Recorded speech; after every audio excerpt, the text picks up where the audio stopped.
আসসালামু আলাইকুম রহমতুল্লাহ। মাঠে আছি এবং অনেকেরই অনুরোধ ছিল যে ভাই, পেঁয়াজ উঠানোর পর জমিতে যে ঘাস থাকে এমতো অবস্থায় স্প্রে করব কিভাবে বা স্প্রে করতে পারবো কিনা। তো গত কয়েকদিন আগে একটা ভিডিও দেই, যে ভিডিওতে বলি যে পেঁয়াজ উঠানো শেষ, আপনি গ্লাইফোসেট স্প্রে দিতে পারেন এবং স্প্রে শেষে হচ্ছে পরের দিন বীজ বুনিয়ে পানি দিবেন। আচ্ছা, আমি এখানে দেখাই, দেখেন এই যে যে জমিটা উঠাইছি, এখানে অসংখ্য পেঁয়াজের যেই যে পাতা আছে, এই যে দেখেন যেগুলা কালি আছে, এগুলা যে ছড়িয়ে ছিটিয়ে আছে। প্রথম কাজ হইতেছে এইগুলাকে আপনাকে খুঁটে দিতে হবে। এইগুলাকে খুঁটে দিয়ে এই যে এদিকে একটু নিয়ে আসো, এই যে আমি দেখাই, এই যে যে ঘাস আছে, এই যে একটা ভাদালে ঘাস, এরপরে হচ্ছে এই যে দুর্বা ঘাস। তো এই যে এই সমস্ত ঘাস, এগুলা আপনি গ্লাইফোসেট, যেটা 41 SL হোক বা 48 SL হোক, যেটা হোক, যে কোম্পানির মন চায় আপনি ব্যবহার করেন। আগের দিন স্প্রে দিবেন। যেমন এই জমিটা আজকে উঠানো হয়ে যাবে, উঠানো হয়ে গেলে আপনি সময় থাকলে আজকে স্প্রে দেন, না হলে আগামীকালকে আগামীকালকে সকাল টাইমে গ্লাইফোসেট স্প্রে দিবেন। অবশ্যই সকাল টাইমে দিতে চেষ্টা করবেন, যেটা 10টা থেকে 11টা হলে বেশি ভালো। এই টাইমটাতে স্প্রে দিলে সকালের দিকে ঘাস ঝোঁকে বেশি, এই জন্য হচ্ছে সকালের দিকে স্প্রে দিবেন।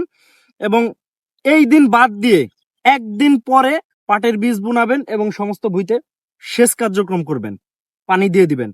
ফলে আস্তে আস্তে এই ঘাসগুলো ডেবে যাবে এবং যেই পার্ট আছে এটা আস্তে আস্তে উঠে যাবে। তো এটা ছিল মূল পয়েন্ট। তো এখন অনেকেরই প্রশ্ন ছিল যে ভাই, এই গ্লাইফোসেট স্প্রে করার পর জমিতে ঠিকঠাক ভাবে ফসল হবে কিনা বা ফসল বসে যাবে কিনা, এটা একটা ছিল, মানে একটা ধারণা ছিল। তো একটা বিষয় কি, অনেকেই জানি, যে জানি তার জন্য সহজ। আর আরেকটা বিষয় যেটা আসে, যে অনেকেই আমরা জানি না, তো যে জানি না তার জন্য কঠিন।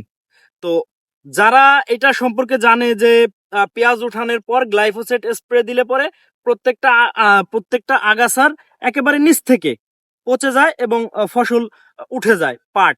আচ্ছা, এইখানে যে বিষয়টা হয়, যে যারা নাসিক করেন বা অন্যান্য ফসল করেন, অনেকেই আহ প্রশ্ন করেন যে ভাই, মরিচ গাছ, বেগুন গাছ, এর মধ্যে স্প্রে করা যাবে কিনা। এর মধ্যে স্প্রে করা যাবে না, কারণ কোনো ফসলি জমিতে যদি ফসল থাকা অবস্থায় স্প্রে করেন, তখন ওই ফসলের দেখা যায় শিকড়ে লাগতে পারে বা গাছের পাতা বা গাছের ছালে লাগতে পারে, তখন ওই গাছগুলো আক্রান্ত হবে বা মরে যেতে পারে।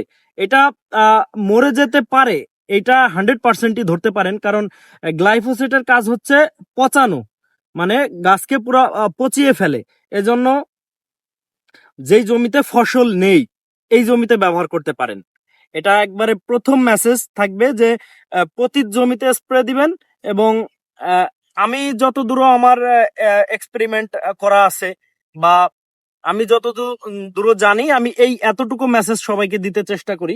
এজন্য আমি বলতেছি যে এই জমিতে এখন দুর্বা ঘাস আছে, বাদাইলে ঘাস আছে, এরপরে এই যে লাল হেসি আছে, তারপরে কালা কেশুরে আছে, বেলে শাক আছে। তো এই যে যেই ঘাসগুলাই থাক না কেন, এগুলা শিকড় থেকে পচে যাবে। তো এইটা আমরা আগামীকালকে স্প্রে দিব এবং আগামী পরশু দিন এই জমিতে বীজ বুনে পানি দিব। তো আমার ভিডিও যারা দেখেন, প্রত্যেককেই অনেক অনেক ধন্যবাদ আমার সাথে থাকার জন্য। এরপরও যদি আমার ভিডিও ভালো না লাগে, আপনি অ্যাভয়েড করতে পারেন। বাকি দেখতে থাকেন, দেখতে দেখতে হয়তো ভালো লাগা তৈরি হতে পারে। তো আর যেটা মূল একটা বিষয়টা হচ্ছে যে আমরা যদি কোনো কিছু না জানি, আমরা উপজেলা কৃষি অফিস আছে, সম্মানিত স্যাররা আছে, বা যারা জানে তাদের দ্বারস্থ হওয়া বা তাদের থেকে অনেক মেসেজ আমরা নিতে পারি। তো এই ধরনের ছোট্ট ছোট্ট ভিডিও আমি দিয়ে থাকি। তো আজকের ভিডিও ছিল এই পর্যন্তই, যে গ্লাইফোসেট স্প্রে দিব এবং আহ একদিন পর বীজ বুনিয়ে পানি দিতে চেষ্টা করব। তো ধন্যবাদ সবাইকে। আল্লাহ হাফেজ।